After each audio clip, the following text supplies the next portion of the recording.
বাঙালি, কি অবস্থা? তো সবাই ভালো আছেন না? আচ্ছা, আমাদের দেশের মাননীয় প্রধানমন্ত্রী গতকাল একটা কথা বলছে সংসদে।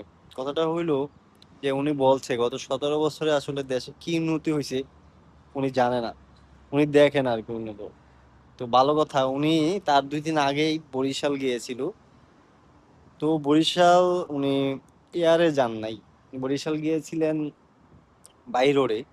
তো উনি যখন ঢাকা থেকে বের হয়েছেন তখন অবশ্যই হানি ফ্লাইওভার দিয়ে যান নাই, এটা নিচ দিয়ে গিয়েছেন। আচ্ছা, যদি হানি ফ্লাইওভার দিয়ে যাইতেন তাহলে হয়তো বুঝতেন যে এটা হয়তো গত 17 বছরের উন্নয়ন, যেটা ঢাকা বা এখন বাংলাদেশের মধ্যে সবচেয়ে বড় ফ্লাইওভার।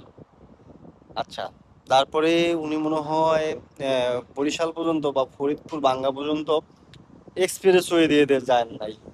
আমার মনে হয় উনি কি দৌলতদিয়া পাটুরিয়া ঘাট দিয়ে গিয়েছেন, এই জন্য আসলে উনি উন্নততা দেখতে পারেন নাই। তারপরে দেখলাম যে পদ্মা সেতুতে উনি উঠেছেন কিন্তু টোল দেন নাই।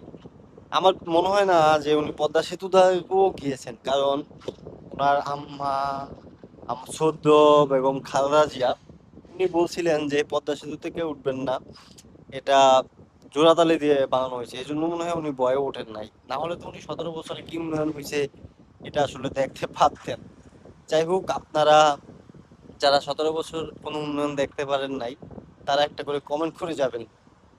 তো কি কি দেখেন নাই উন্নয়ন? সবাইকে ধন্যবাদ।